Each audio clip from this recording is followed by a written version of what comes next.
오늘 은혜 받으실 하나님의 말씀은 로마서 11장 25절로 36절 말씀이 되겠습니다. 형제들아, 너희가 스스로 지혜 있다 하면서 이 신비를 너희가 모르기를 내가 원하지 아니하노니, 이 신비는 이방인의 충만한 수가 들어오기까지 이스라엘에 덜어는 우둔하게 된 것이라. 그리하여 온 이스라엘이 구원을 받으리라 기록된 바, 구원자가 시온에서 오사 야곱에게서 경건치 않은 것을 돌이키시겠고, 내가 그들의 죄를 없이 할 때에 그들에게 이루어질 내 언약이 이것이라 함과 같으니라.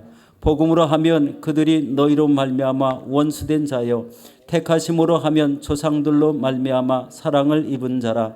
하나님의 은사와 부르심에는 후회하심이 없느니라. 너희가 전에는 하나님께 순종하지 아니하더니 이스라엘이 순종하지 아니하므로 이제 긍휼을 입었는지라.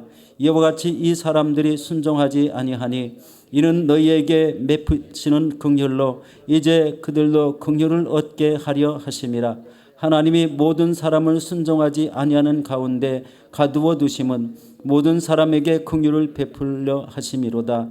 깊도다 하나님의 지혜와 지식의 풍성하며 그의 판단은 헤아리지 못할 것이며 그의 질은 찾지 못할 것이로다.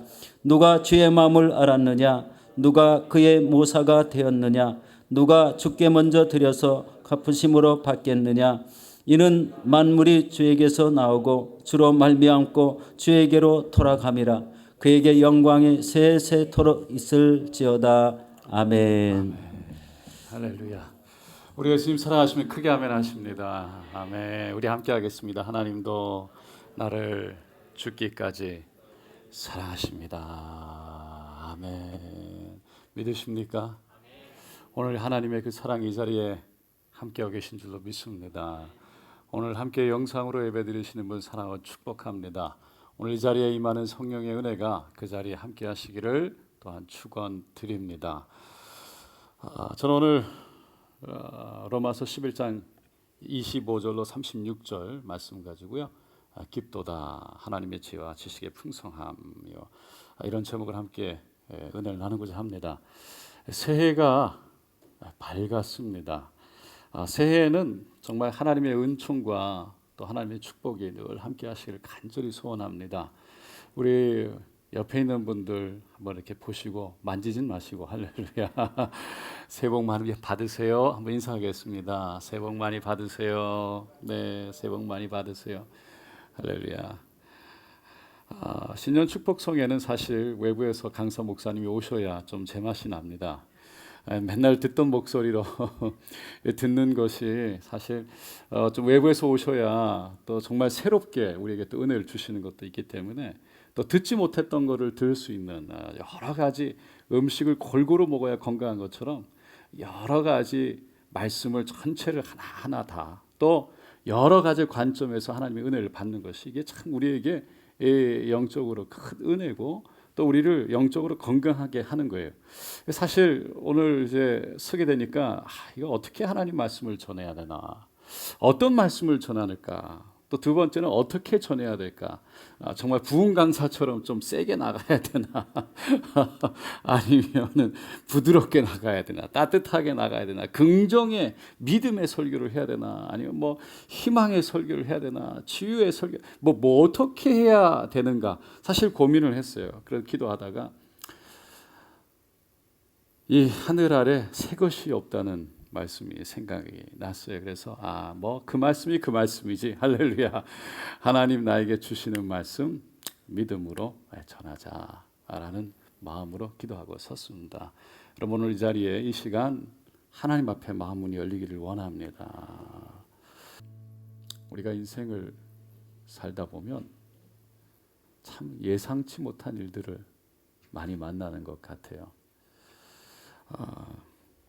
생각지 못했던 일들, 때로는 그래서 너무 놀라기도 하지만 어떻게 할 수가 없어서 고통이 다가오기도 하고 아픔을 느끼기도 하죠. 그런 가운데 힘들고 지쳐 있는데도 또 우리가 가야 할 길이 보이는 거예요. 그래서 어쩔 수 없이 다시 일어나는 거죠. 그게 인생이에요.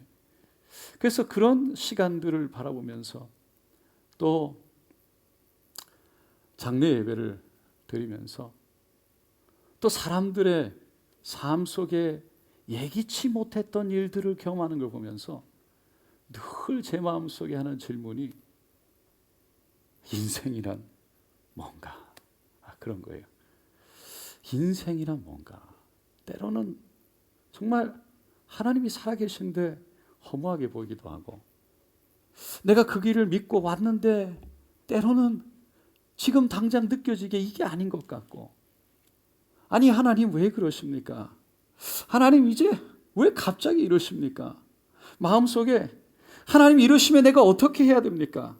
그런 질문을 하게 되면서 내가 살아가고 있는 이 인생, 하나님 이 인생이 무엇입니까? 어떻게 살아야 됩니까? 라고 반문하게 되지요. 오늘 본문에 나오는 사도 바울도요, 사실 같은 질문을 하고 있어요. 정말 고통이 있었죠. 그 마음에 고뇌가 있었어요. 하나님 어떻게 이럴 수가 있습니까? 이게 그의 외침이었어요. 나 갑자기 그런데 깨달아졌던 게 뭐냐면, 오늘 본문 중에 33절 말씀인데, 깊도다 하나님의 지혜와 지식의 풍성하며 그의 판단은 헤아리지 못할 것이며 그의 길은 찾지 못할 것이로다. 하나님의 지혜와 지식이 너무 방대해서, 너무 커서, 너무 깊어서, 너무 넓어서 우리의 마음으로, 우리의 생각으로는 그걸 다 헤아릴 수 없고 다 이해할 수 없다는 거죠. 하나님 왜 그러셨어요? 이거 다 알 수가 없대요. 덴마크의 신학자 제렌 키르케고르라는 분이 그분의 일기장에 이런 말을 썼습니다. 이해할 수 없는 것들이 있다는 것을 이해하는 것이 인간의 이해력의 의무이다. 인간이 가져야 될 의무라는 거예요. 이해력이라는 거예요. 그러니까 인간은 이해할 수 없는 것이 너무나 많다는 것을 이해해야 돼. 우리가 가져야 될 너무나 중요한 이해다라고 말하고 있습니다. 그 중에 하나가 하나님을 다 이해할 수 없다는 거죠. 그분이 하시는 일을 다 이해할 수 없다는 거예요.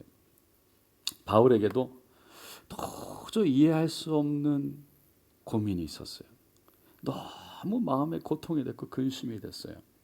그것 때문에 그에게는 간절한 소원이 있었는데, 그것을 어떻게 표현했냐면 로마서 9장 1절로 3절에 이렇게 표현했습니다. 내가 그리스도 안에서 참말을 하고 거짓말을 아니하노라. 나에게 큰 근심이 있는 것과 마음에 그치지 않는 고통이 있는 것을 내 양심이 성령 안에서 나와 더불어 증언하노니, 그만큼 고통이 있었다는 거죠. 나의 형제 곧 골육의 친척을 위하여 내 자신이 저주를 받아 그리스도에게서 끊어질지라도 원하는 바로라. 그러니까 여기서 나의 형제, 나의 골육과 친척이라는 건 그 다음 절 4절에 보면 나오는데요, 이스라엘 사람, 이스라엘 민족들이었어요. 그러니까 사도 바울은 이스라엘 사람, 이스라엘 민족, 자기의 동족들이 예수를 모르고 구원에서 끊어지는 것, 내가 양심을 두고 얘기를 하는데, 증언하는데, 정말 전심으로 얘기를 하는데, 차라리 내가 저주를 받아서 그리스도에서 끊어질지언정 그들만큼은 예수 안에 있었으면 좋겠다. 너무나 많은 사람들이 아니냐. 마음 아파하는 거예요. 구체적으로 그것을 로마서 10장 1절에 이렇게 얘기합니다. 형제들아, 내 마음에 원하는 바와 하나님께 구하는 바는 이스라엘을 위함이니 곧 그들로 구원을 받게 함이라. 정말 그들이 구원받았으면 좋겠다. 내가 진심으로 원하고 하나님께 기도하는 거, 내 동족 이스라엘 사람들이, 백성들이 구원받기를 원한다 라는 고백이에요. 사도 바울은요, 정말 마음으로 진정으로 너무나 이스라엘 백성들을 사랑했어요. 근데 이스라엘 백성들은 하나님의 아들 메시아 예수를 거부했지요. 뿐만 아니라 끌고 가서 정말 개처럼 패고 가시관의 머리에 콕 박아 누르고 조롱하고 뺨을 때리고, 그리고는 무거운 십자가를 지고 골고다 언덕에 데리고 가서 그냥 대못으로 못을 박았어요. 그러니까 죽였던 거예요. 그러고 보니까 사도 바울이 이스라엘 민족이 분명히 하나님이 선택한 백성인데 어떻게 하나님의 아들을 죽이도록 내버려 둘 수가 있습니까? 그렇게 철저하게 그렇게 구원으로부터 떨어지게 할 수 있습니까? 이 사도 바울의 입장에서는 도저히 이해가 안 가는 거예요. 이스라엘 백성이라 그러면 애굽에서부터 정말 하나님이 인도해가지고 가나안 땅에 살고 그렇게 하나님이 함께 하시고 선택해서 나의 백성이라고 그렇게 약속하셨던 그 백성인데 어떻게 그 백성을 하나님으로부터 끊어지게 하십니까? 그게 이해가 되지 않았어요. 너무 고통이었어요. 고난이었어요. 너무 괴로웠어요. 그러다 어느 날 사도 바울이 그게 하나님의 뜻이라는 것이 이해가 가는 거예요. 그것이 하나님의 계획 안에 있었고 하나님의 섭리였다는 것이 깨달아졌어요. 그것이 깨달아지는 순간 깊도다.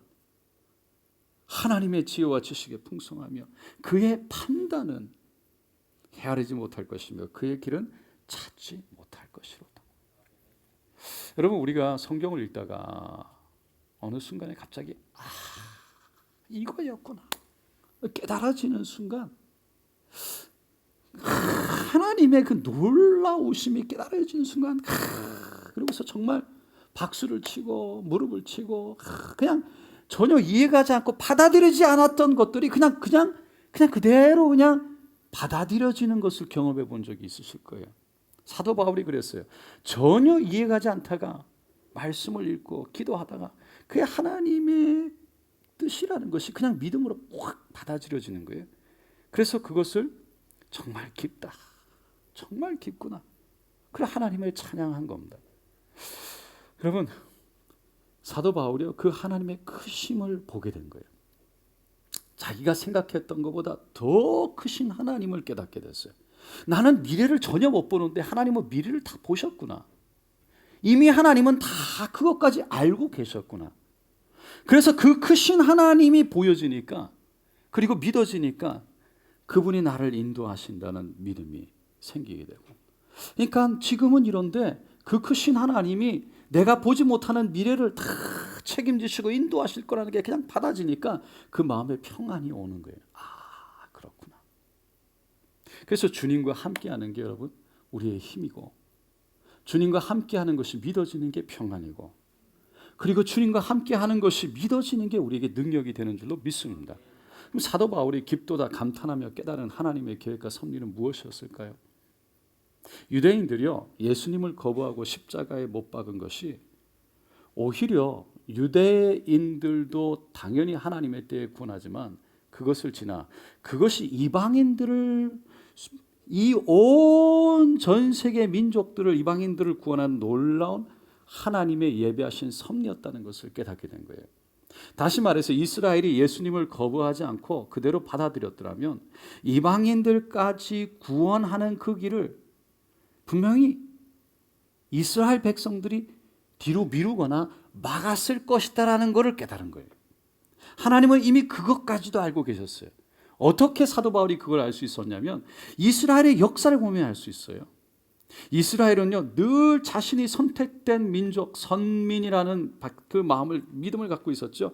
그래서 자신들만이 하나님께 선택받았고 하나님과의 관계가 있다고 그래가지고 이 하나님을 다른 사람들과 나누지 않았어요. 나의 하나님, 우리의 하나님으로만 생각했어요.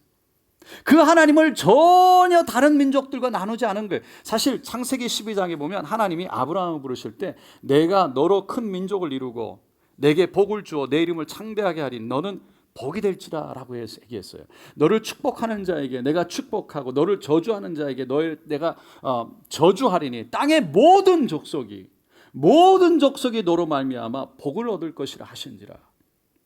아브라함을 통해서 이스라엘이 복을 받고 그 이스라엘을 통해서 모든 민족이 더 나가서 복을 받기를 원하시는 게 하나님의 뜻이었어요. 근데 이스라엘 백성들은 하나님을 자신만의 하나님으로 가둬놓은 거예요. 우리 하나님, 나의 하나님, 그냥 내 하나님, 하나님과 나만 좋으면 되는 거죠. 그래서 예수님도 메시아라는 것이 받아들여졌으면 우리 메시아, 나의 메시아, 이스라엘의 메시아. 사실 이스라엘 백성들이 착각하고 있었던 게 그거였어요. 메시아가 오로지 유대인들, 이스라엘 백성들만을 위해서 왔다고 생각했던 거죠. 그래서 로마 병정들을 다 물리치고 예수님이 왕으로 이스라엘에 쓰셔서 그 이스라엘을 위대한 나라, 다윗이 다스렸을 때 그 위대한 나라로 다시 일으킬 것을 꿈을 꾸고 있었던 거예요. 근데 예수님의 생각은, 하나님의 마음은 다른 데 있었죠. 그들을 통해, 아니 예수님을 통해 온 민족이 구원받는 데 마음이 있었던 거예요. 여러분, 예루살렘 초대교회도 사실 비슷한 일이 일어났어요. 예루살렘에 예수님 약속하셨대로 성령이 임하셨죠. 그랬더니 얼마나 강하게 성령이 임했던지 사도행전 2장에 보니까 마지막 부분에 정말 하나님의 역사가 일어났는데, 사람들이 날마다 마음을 같이하여 성전에 모이기를 힘쓰고 물건을 서로 나눴으며 집에서는 떡을 떼고 기쁨과 순전함으로 하나님을 찬양하며, 그것을 본 온 백성들이 교회를 칭찬했대요. 그래서 구원받은 숫자가 날마다 늘어났다는 거예요. 베드로가 한번 설교했더니 5,000명이 오고, 그 다음 장에 보니까 또 한 번 했더니 3,000명이 모여들었대요. 그러니까 엄청난 부흥의 역사가 일어난 거예요. 그런데 이렇게 기쁨과 성령에 충만한 예루살렘 교회가 얼마 가지 않아서 스데반의 죽음으로부터 시작해서 핍박이 막 일어나는 거죠. 그 핍박을 통해서 결국 그 예루살렘 교회가요, 이스라엘 백성들이요, 뿔뿔이 온 사방으로 흩어지게 돼요. 여러분, 이해가 가지 않는 거예요. 그렇게 좋은 교회가, 그렇게 서로 사랑하고 하나 뭉쳤던 그 교회가, 형제 자매들이 온 사방으로 흩어지는 것을 보면서 이해가 가지 않는 거예요. 너무 아팠어요. 근데 그것은요, 땅끝까지 복음을 전하기 위한 하나님의 섭리였고 역사였다는 거예요. 그게 지나고 보니까, 말씀을 연구한 신학자들이 보니까, 역사학자들이 보니까 이게 하나님의 섭리였구나. 그 아픔 가운데 역사하고 있는 하나님의 뜻이 여기 있었구나. 시리아 난민들이 확 몰려오면서 그 난민들 속에 무슬림들이 그렇게 많은데, 시간이 지나면 지날수록 선교사들이 하는 말들이 하나님의 뜻이었습니다.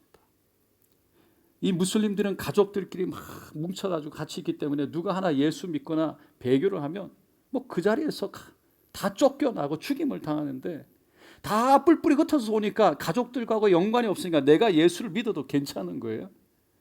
그러니까 그 난민촌에서는 그렇게 구호품을 주고 교회를 찬양을 하고 예배를 드릴 때 그들의 마음이 열려서 교회를 와도 그런 두려움이, 어려움이 없는 거예요. 그래서 수많은 사람들이 예수를 믿기 시작했어요. 그것을 보면서 저렇게 그 테러들이, 리스트들이 일어나가지고 그렇게 난민들 만들더니 하나님이 그들을 불쌍히 여겨 구원하실 하나님의 계획이 거기 있었구나. 사도 바울이 그걸 깨달은 거예요. 하나님은 이스라엘 백성들을 버린 것이 아니었어요. 하나님의 뜻인 복음을 땅끝까지 전해서 결국은 그 복음이 이스라엘에게 돌아와 그들마저 구원하기 원하시는 하나님의 뜻이 있다는 것을 믿었던 거예요. 그래서 로마서 11장 1절에 이렇게 고백하죠. 그러므로 내가 말하노니 하나님이 자기 백성을 버리셨느냐? 그럴 수 없느니라. 나도 이스라엘이니요 아브라함의 씨에서 난 자요 베냐민 지파라. 그러니까 하나님이 이스라엘 백성들을 버리지 않았다는 증거가 바로 나라는 거예요. 나 이스라엘 백성, 나 이스라엘 사람. 그런데 하나님이 나를 만나 주셨다는 거예요. 스데반을 죽이는데 앞장섰던 나, 더 많은 그리스도인들을 잡기 위해서 다메섹으로까지 가던 나, 그 나를 빛 가운데 만나 주신 그분이 하나님인데, 그분이 나를 구원하셨듯이 이스라엘 백성들을 변함없이 구원해 주실 것이라고 그렇게 믿는 거예요. 고백한 거예요. 그 깨달음이 온 거예요. 그러면서 4절과 5절에 보면 엘리야 때 바알에게 무릎 꿇지 않은 7,000명을 남겨두셨던 그 하나님의 말씀을 인용하면서 지금도 은혜로 남아있는 자가 있다라고 11장에 얘기를 하면서 로마 교회에서 주도권을 잡고 있는 그 이방인들을 향해서 그 교회의 모든 그리스도인들이 핍박으로 인해서 다 나가면서 그 로마 교회에 이제 남아있는 이방인들이 교회의 리더십을 잡고 있었는데, 이건 또 다른 이야기예요. 예루살렘 교회, 로마 교회입니다. 그 로마 교회 그들을 바라보면서 예수를 믿고 구원받은 것은 원가지, 즉 이스라엘 백성들이 있었기 때문에 가능했다는 사실을 기억하고 그들 앞에서 자신의 구원을 자랑하거나 교만하지 말라고 17절과 18절에 이렇게 권면해요. 한번 다 같이 읽어보겠습니다. 또한 가지의 얼마가 꺾이었는데 돌 감람나무인 내가 그들 중에 젖붙임이 되어 참 감람나무 뿌리의 진액을 함께 받는 자가 되었은즉 그 가지들을 향하여 자랑하지 말라. 자랑할지라도 내가 뿌리를 보존하는 것이 아니요 뿌리가 너를 보존하는 것이니라. 돌감람나무는요 이방인을 의미하는 거고 참 감람나무는 유대인 이스라엘 백성들을 의미하는 거예요. 근데 돌감람나무도 참 감람나무에 젖붙임을 상처를 거기다 이렇게 서로 상처를 해서 붙여 놓으면요 이 참 감람나무에서 올라오는 그 뿌리에서 올라오는 진액을 돌감람나무가 먹고는 돌감람나무에서 참 감람나무 열매를 낸다는 거예요. 그런 것처럼 너희가 젖붙임 당해서 이 줄기가 지금 열매, 복음을 내었다고 그래서 은혜를 입었다고 그래서 교만하지 마라. 너희가 뿌리를 어떻게 하는 것이 아니라 뿌리에서 유대인 이스라엘 백성들에서부터 그 하나님의 섭리, 하나님의 은혜에서부터 올라오는 것을 기억하고 자랑하지 마라. 교만하지 마라. 다시 말해서 이스라엘 백성들은 하나님이 책임지신다. 하나님의 섭리가 너희들을 위해서 예수 메시아를 보냈지만 이스라엘 백성도 하나님의 은혜 안에 있다. 얘기하는 거예요. 그러면서 오늘 우리가 읽은 25절, 26절 말씀에 이렇게 말합니다. 형제들아. 이방인들에게 얘기하는 거예요. 로마 교회가 그 당시에 이방인들에 의해서 인도되고 있었으니까 유대인들은 다 그때 핍박으로 다 쫓겨났기 때문에 너희가 스스로 지혜 있다 하면서 이 신비를 너희가 모르기를 내가 원하지 아니하노니 이 신비는 이방인의 충만한 수가 들어오기까지 이스라엘의 덜어는 우등하게 된 것이라. 그러니까 이 신비라는 말이 두 번 나와요. 제가 26절 마저 읽을게요. 그리하여 온 이스라엘이 구원을 받으리라. 기록된 바 구원자가 시온에서 오사 야곱에게서 경건하지 않은 것들을 돌이키시겠고. 그러니까 이방인들의 충만한 수가 들어올 때까지, 이방인들이 하나님의 은혜 가운데 구원으로 돌아올 때까지 이스라엘 사람들 덜어는 어떤 사람들은 그냥 우둔하게, 그냥 멍청하게 하나님의 은혜 진리를 모르게 그냥 하나님이 내버려 두셨다는 거죠. 그래서 이 신비라는 그 하나님의 진리가 있음을 기억해라. 유대인들이 버려진 것이 아니라 이거는 한시적으로 일어나고 있는 일이다. 그렇기 때문에 이스라엘 백성들은 하나님이 책임지실 것이다. 구원으로 인도하실 것이다. 그러면서 27절, 28절에 다시 한번 이렇게 말합니다. 내가 그들의 죄를 없이 할 때에 그들에게 이루어질 내 언약이 이것이라 함과 같으니라. 복음으로 하면 그들이 너희로 말미암아 원수된 자요, 택하심으로 하면 조상들로 말미암아 사랑을 입은 자니라. 언약은 아브라함에게 주셨던 언약입니다. 온 민족이 하늘의 별처럼 바닷가의 모래알처럼 번성하고 그들이 온전히 구원받는 것과 약속의 땅 가나안 땅을 허락하실 것에 대한 언약이에요.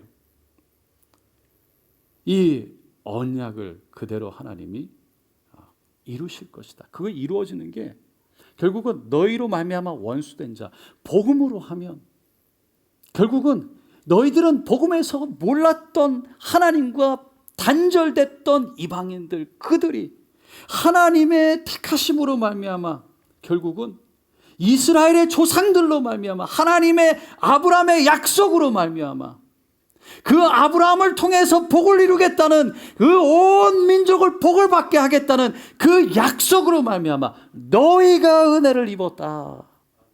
이게 지금 하나님의 아브라함을 부르셨을 때부터 이미 보셨던 하나님의 섭리였고 하나님의 관점이었고 그 하나님의 그때에 계셨고 지금도 계신 그 크신 하나님이 계획하심 가운데 너희를 예수 안으로 불러들였다.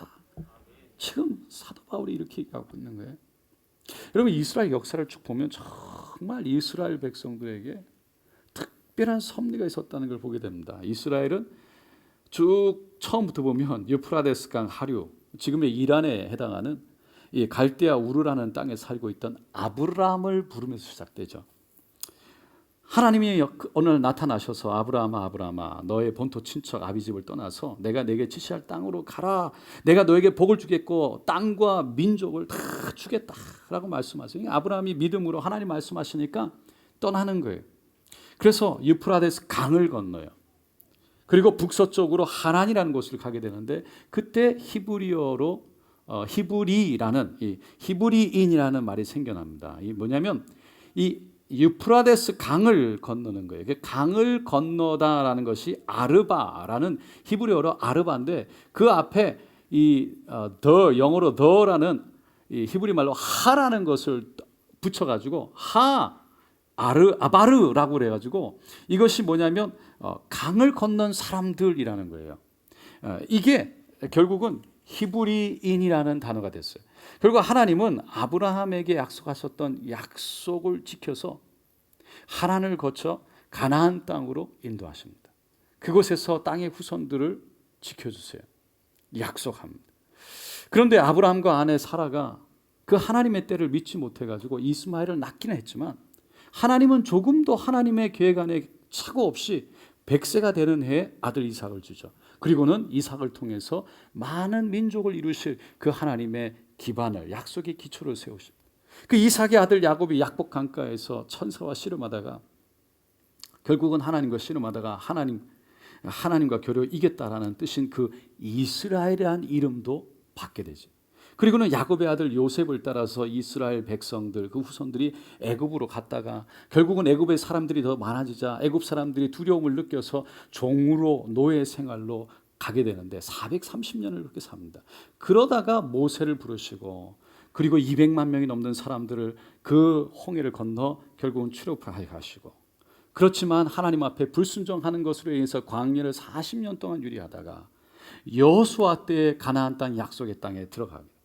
그러고는 그 땅에 살다가 사사가 일어나고 또 이스라엘 백성들이 우리에게도 다른 나라처럼 왕을 달라고 그래서 사울 왕을 첫 왕으로 세우고 두 번째를 다윗으로 그리고 세 번째를 그의 아들 솔로몬으로 세우지만 솔로몬은 지혜로웠지만 후궁이 1000명이나 되면서 수많은 곳곳에서 오면서 그들이 섬기는 이방신을 섬기게 되죠.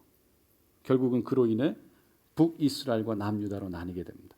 북이스라엘은 온갖 우상을 쫓다가 아수르에 망하고 남유다도 우상을 쫓다가 바벨론에 의해서 망하죠. 그리고는 다 바벨론의 포로로 잡혀가서 70년 동안 살다가 다시 예루살렘으로 돌아와서 이 성전을 짓고 성벽을 재건하게 되지만 그들은 또다시 그리스, 시리아 그리고는 로마에 의해서 정복을 당하고 멸망을 당하는 거예요. 로마 정부에 2번이나 대항을 합니다. 그런데 AD 132년, 135년 두 차례 투쟁, 바코흐바라는 혁명을 에서 실패하면서 결국은 유대인들은 법적으로 그 예루살렘 근처에 얼씬도 못하게 되는 거예요. 그래서 그 나라를 이룬 유대인이 1900년 동안, 2000년 동안 거의 다 전 세계로 뿔뿔이 흩어져 살게 된 거죠. 그리고는 2차 세계대전 이후에 1948년에 이스라엘이 그 흩어졌던 사람들이 다시 돌아와서 나라를 세운 겁니다. 여러분 이거는요 정말 놀라운 기적이에요. 주일에도 제가 말했지만 세계 역사상 어느 나라도 이런 오랫동안 흩어져 있다가 다시 들어와서 그 백성들의 민족을 다시 회복하고 그렇게 한 나라를 세운 나라가 없어요. 이 역사를 보면은 믿지 않는 사람들도 그 이스라엘의 역사를 공부하다가 아 정말 하나님이 살아 계신가? 라고 고백할 정도라는 거죠. 그런 역사를 보면서 하나님이 택하신 족속들 순간 징계하시는 것 같고 하나님을 돌아설 때 순간 하나님이 내려치시는 것 같은데 버리신 것 같지만 버리신 게 아니신 하나님은 오히려 때를 기다리시고 그리고 하나님은 그들을 돌이키게 하신다는 거예요. 그러면 사도 바울이 고백이 뭐냐면 오늘 본문의 29절입니다. 하나님의 은사와 부르심에는 후회하심이 없느니라. 하나님이 아브라함을 부르셨던 걸 후회하지 않았어요. 하나님이 이스라엘 백성들을 하나님의 백성으로 부른 것을 후회하지 않는다는 거예요. 하나님께서 그들을 선택하신 것 끝까지 하나님은 돌아보지 않고 그들을 지키신다는 거죠. 그래서 비록 그들이 하나님을 등지고 우상 숭배를 했지만, 그래서 70여 년을 그렇게 갔지만 돌아오게 하시고 1900년을 흩어 살았지만 결국은 돌아오게 하셨던 하나님의 숨은 섭리가 있다는 것입니다. 사도 바울은 오늘 본문에서 이방인들에게, 그래서 지금은 이스라엘 백성들이 메시아 예수님을 무시하지만 십자가에 못 박아 죽였지만, 그래서 하나님으로부터 저주를 받은 것 같지만 하나님의 특별한 계획과 뜻이 있다고 말합니다. 그것을 사도 바울은 섭리라고 말하면서 그 하나님의 큰 깊은 뜻을 내가 다 알지 못한다라고 고백하는 거예요. 여러분, 우리는 하나님의 뜻을 다 알 수는 없어요. 그래서 때로는 왜 우리에게 이런 일이 일어나냐고, 하나님 왜 이렇게 되냐고 얘기하지만 하나님은 그것을 통해 더 큰 그림을 그리시고 하나님은 그 계획 속에 우리를 지금도 인도하고 계신 줄로 믿습니다. 여러분, 이것을 믿는 것이 믿음이라는 거예요. 처음에도 말씀드렸지만 인생이라는 건 우리 뜻대로 되지 않죠. 어느 분이 그러시더라고요. 이 세상에 절대로 내 마음대로 되지 않는 것이 두 가지가 있는데, 하나는 공이고 하나는 골프공이고 하나는 자식이다. 우리 인생이요, 뜻대로 되지 않아요. 근데 그게 인생이에요. 그리고 가야 돼. 때로는 내 뜻대로 되지 않아서 하나님 왜 이래요? 하나님 사랑한다면서요. 하나님 나 선택했다면서요. 하나님 내 책임지신다면서요. 그 마음이 드는 게 사람이에요. 왜 이렇게 됩니까? 그런 마음이 드는 게 사람이에요. 그런데 믿음은 무엇입니까? 내가 이해하지 못하고 깨닫지 못하는 그것, 내가 그 안에 있다고 하나님을 그것에 맞춰서 보는 것이 아니라 그보다 더 크신 하나님을 바라보는 것이 믿음인 거죠. 그보다 더 크신 하나님을 믿는 것이 믿음이라는 거예요. 그래서 우리는 그 믿음 가운데 일어나는 거예요. 그러면서 시간이 지나다가 그 하나님의 계획이 보여지고 섭리가 깨달아질 때, 아하, 하나님이 정말 크신 분이구나 고백하게 되는 것입니다. 그게 간증이에요.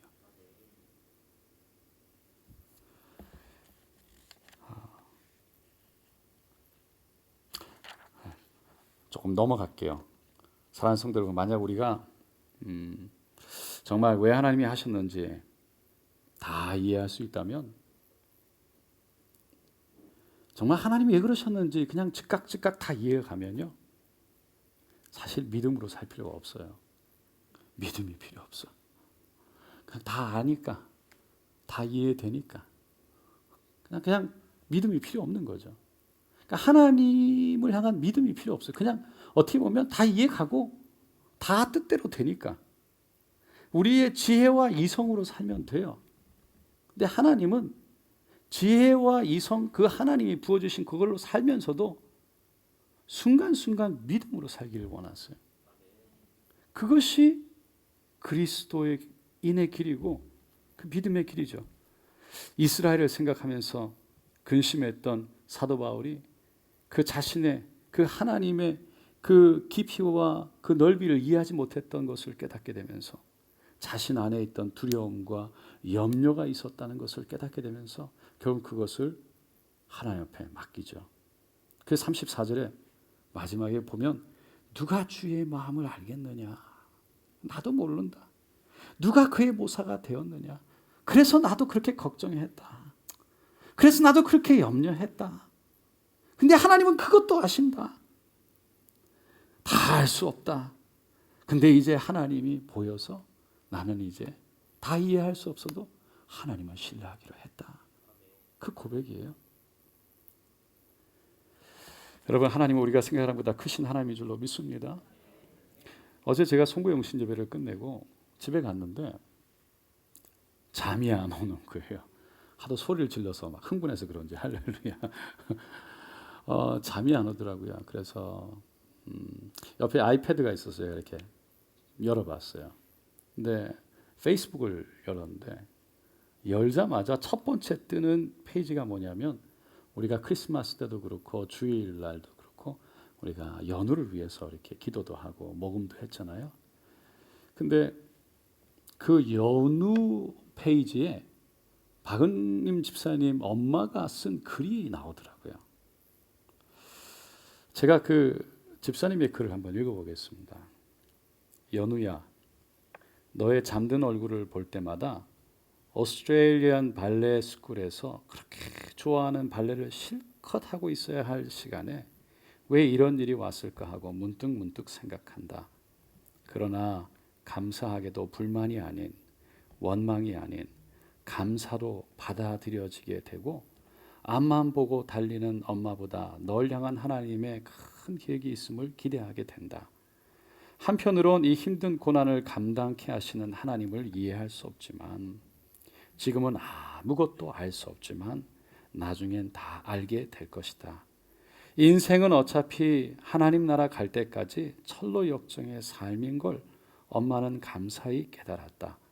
내가 원하는 대로 다 되는 것이 형통한 삶이 아니라 하나님이 너와 내게, 우리 가족에게 향하신 특별한 계획을 따라 매 순간 하나님을 의지하고 사는 지금이 형통한 삶이라 믿는다.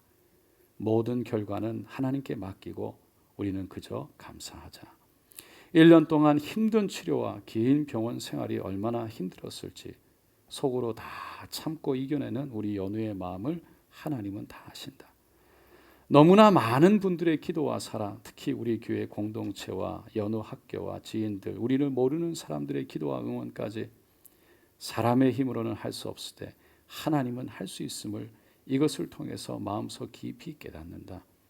2021년 새해에는 건강 회복하여 주어지는 매일의 삶을 우리 가족에게 주신 많은 달란트를 주님께 온전히 드리는 한 해가 되길 기도하며, 하나님의 기업 연우 건우의 또 다른 시작을 엄마가 응원한다. 이해할 수는 없지만, 때로는 받아들이기도 너무 버겁지만 나중에 다 이해하게 될 거야. 믿음으로 고백하며 하나님 앞에 감사하자고 고백한 우리 김성훈 집사님, 박은임 집사님, 우리도 진심으로 응원하기를 원합니다. 하나님 말씀 이사야 55장 8절로 9절 우리 끝으로 함께 읽어보겠습니다. 이는 내 생각이 너희 생각과 다르며 내 길은 너희 길과 다름이니라. 야훼의 말씀이니라. 이는 하늘이 땅보다 높음같이 내 길은 너희 길보다 높으며 내 생각은 너희 생각보다 높음이니라. 오늘 이 시간 그 하나님의 섭리를 믿으면서도 하나님이 이스라엘 백성들을 버리지 않고 끝까지 하나님의 길을 내신 것을 믿는 것처럼, 또 믿어야 되는 것처럼 오늘 이 시간 하나님 섭리 안에서 2021년을 향한, 우리를 향한 그 하나님의 섭리, 하나님의 계획을 믿고 다시 한번 정말 하나님께서 나를 책임지시고 분명히 치료하시고 회복하시고 새롭게 하실 것을 믿고 그분을 바라보는 믿음으로 나아가기를, 그런 저와 여러분 되시기를 예수님의 이름으로 간절히 축원드립니다. 아멘.